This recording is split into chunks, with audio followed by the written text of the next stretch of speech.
From riding horses around to now simply use the bomb runes to travel anywhere, Breath of the Wild has evolved into this crazy but fun game to speedrun. But like any games that gets a little bit out of hand with their glitches, it will most likely be a category that is more vanilla-ish to run. And so this is where I introduce the Breath of the Wild bug limit categories. If you're familiar with the early days of Breath of the Wild speedrunning, bug limit will feel like a huge throwback as it restricts a lot of glitches and exploits. There is no wind bombs, no bullet time bounces, no skew clipping through the walls, and not even stasis launchers are allowed as damage boosting is forbidden. So now you're probably wondering, what can I do in the bug limit runs? Well, in this video I will go over the techniques and exploits that you can still use in bug limit and give you general directions on how to do them so you can get familiar with the tricks before doing runs. So sit tight and enjoy.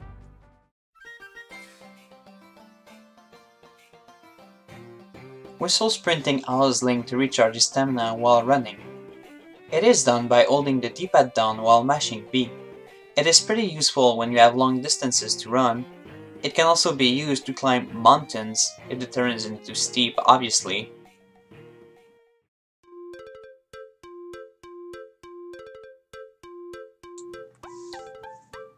Shield jumping is pretty useful to go over gaps.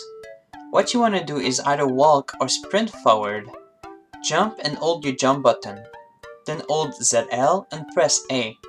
If done correctly, Link should do a front flip with his shield, almost like he's doing a second jump mid-air. You can also hold ZL prior to the jump if you're more comfortable doing it that way.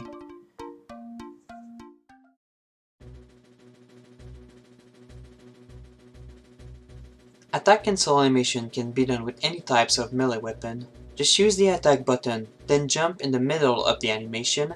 The animation should cancel, but the hit should still go off. You can also cancel the spin attack by pressing B. It doesn't seem like it should save a lot of time, but during the course of a run it does add up.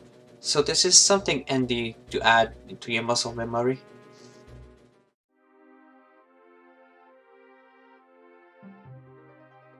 Crinus jump is the act of spawning a Crinus pillar in front of Link, shield jumping on it, then jump as it raises up. Link will carry some upward momentum, making it easier to reach some higher grounds. And while you're in the air, you might want to unequip the shield moments after the jumps, as it will help Link reaching further up.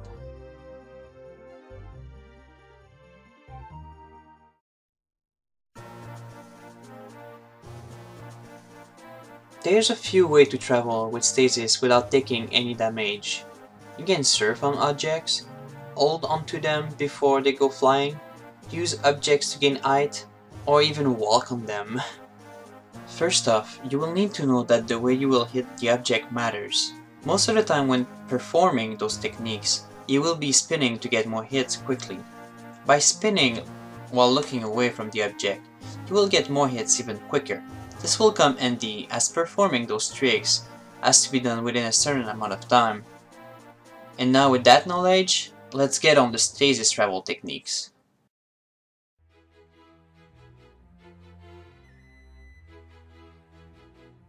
For the Stasis Surf technique, all you need is an object that you can stand on and stay on it for when it's gonna go off.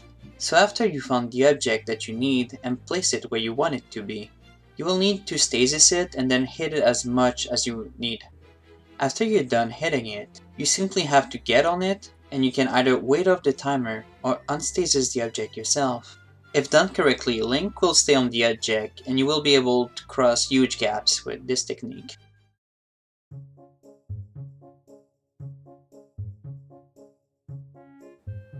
Stasis rockets are a way to go across long distances, gain height, or even do both. They are usually done with trees, but they also can be done with boulders or other objects that you can hold on, such as those huge ass metal crates. So first, what you want to do is stasis your object. If you're doing it with a tree, you will need to chop it down first, and stasis it as it goes down. However, you do not want to stasis it too early, as it will simply fall down if you do, and stasising it too late will make it difficult to hold on it. But with practice, you should get a timing down that you will be comfortable to deal with. And so after you stasis your object, start spinning backward to get the maximum speed quicker. Then shoot the object with your bow. When you want to shoot the object only depends on the desired destination. After you've done that, grab onto it and stay still. If you move when the timer goes off, Link will fall off the object. So make sure to be fast enough for this trick before doing it in runs.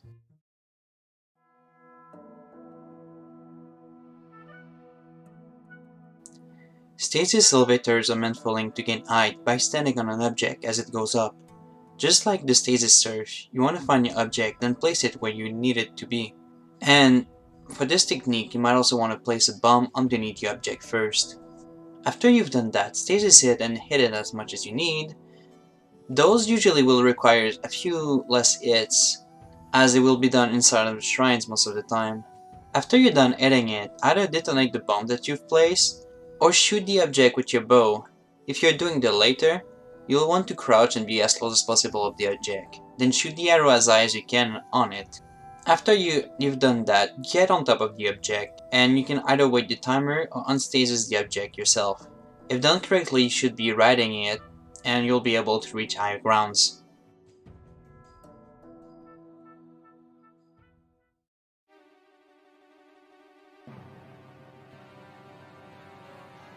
Box walking may be the hardest stasis travel technique on this list.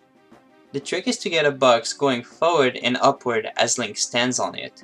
So like anything else on this list, you will need to place your crate where you need it to be, then hit it as many times as you need, and then shoot the arrow on the crate, but this time it needs to give a more upward diagonal angle to the crate.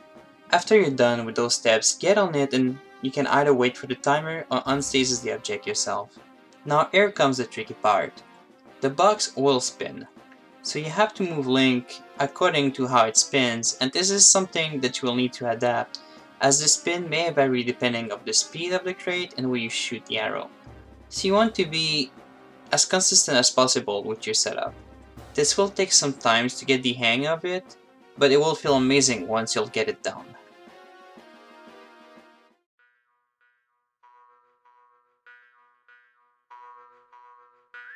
Infinite Ore Stamina.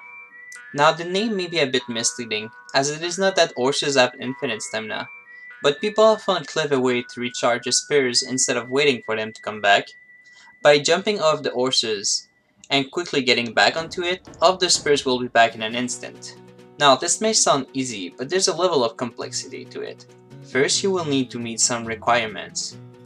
You will need a shield, a bow, and at least one arrow, all equipped, and obviously a horse. Once you have all that, you can now start practicing the trick.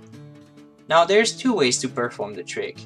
The first method that I personally use is that on my last spear, I hold the A and ZL button and then start aiming with the bow. Then tap X. Keep in mind that you have to hold A, ZL, and ZR when you tap X. If done correctly, Link should do a weird jump on the horse, get back on it, and all the spears should be back. The second method is a bit simpler but can be a bit more risky. On the last spear, hold ZL, then start aiming with your bow. And then quickly hit the X button and slide your finger on the A button. If done fast enough, you should have all of your spears refresh.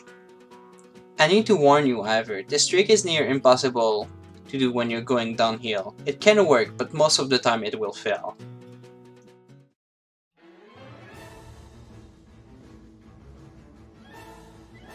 Stun locking Calamity Ganon is a huge part of the 80% run.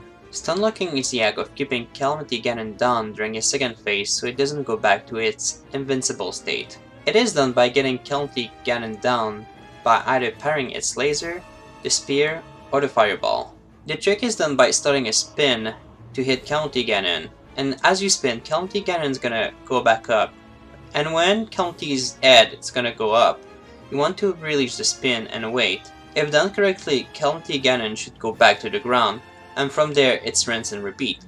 Spin again, release the spin, and do it till it's dead.